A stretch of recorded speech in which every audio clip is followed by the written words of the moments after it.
Viewers, আপনারা দেখতে পাচ্ছেন আমার ছাদ বাগান।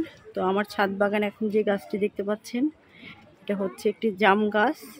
তবে এটা হচ্ছে একটি সাদা জাম। অনেকে ভাববেন এই জামটা কেন এরকম এখনো, এটা হচ্ছে সাদা জাম। তো সাদা জামটা হচ্ছে পেকে গেলে এরকম সাদা ধরনের হয়ে যায়। এই যে এটা একদম পুরোপুরি পাকা। তো একটু খেয়াল করলে দেখুন, এই যে এটা পেকে গেছে। এটা খুবই মিষ্টি জামটা, খেতে ভালোই। আর এটা পাকলে পর সাদা হয়। তো এখন এগুলো পেকে গেছে, প্রায় এসে দেখি ছাদে পড়ে থাকে। তো এই কারণে আজকে আমি আমার ছাদ বাগানের জামগুলো সব পেড়ে নিব। যেগুলো পেকে গেছে ওগুলো পেড়ে নিব। আর এগুলো মিষ্টি, এ কারণে পাখি আসে অনেক, তাই পাখির জন্য আমি এটা নেট দিয়ে রেখেছিলাম। এখন এই যে এগুলো বেশি পেকে গেছে, এগুলো এখন পেড়ে ফেলা লাগবে। যেগুলো পেকে গেছে অনেকটা। আপনারা যারা ছাদ বাগান করেন তারা চাইলে একটি ছাদ বাগানে সাদা জাম গাছ লাগাতে পারেন, খারাপ না, ভালোই। আর এটা স্বাদটা খুবই মিষ্টি অন্য জামের তুলনায়।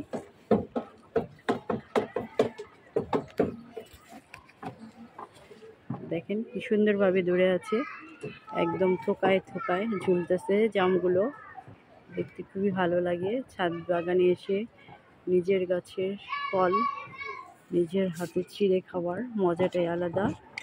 এখন আজকে আমি এখান থেকে আমার ছাদ বাগানের এই জাম গাছ থেকে কিছু জাম পেড়ে নিব। তো আজকে কিছু জামরুলের কারণে পাখির কারণে পেড়ে ফেলতেছি, পাখি কারণ খেয়ে ফেলে। আর এসে দেখি পড়ে থাকে, পেকে গেছে। এগুলো সাদা জাম, এ কারণে সাদা রং ধারণ করতেছে। এখন সবুজ ছিল এতদিন, এখন সাদা সাদা ধরনের হয়ে আসতেছে। কারণে দেখো বিচিটা কত বড়, বুঝতে পারছি। জাম গাছের জামও সুন্দর থোকায় থোকায় ধরে। এটা জয়েন করে দিই। তো দেখেন সাদা জাম, এ কারণে এরকম। এটা আরও কালার আসবে, তো কালারের জন্য এখন আর রাখা যাবে না, তা না হলে এগুলো পড়ে যাবে। এ কারণে আজকে এগুলো পেড়ে নিলাম। আমার ভিডিওটা ভালো লাগলে আমার চ্যানেলটাকে সাবস্ক্রাইব করে দিন।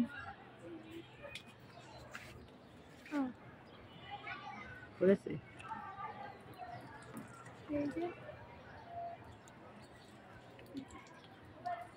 কি করে দে।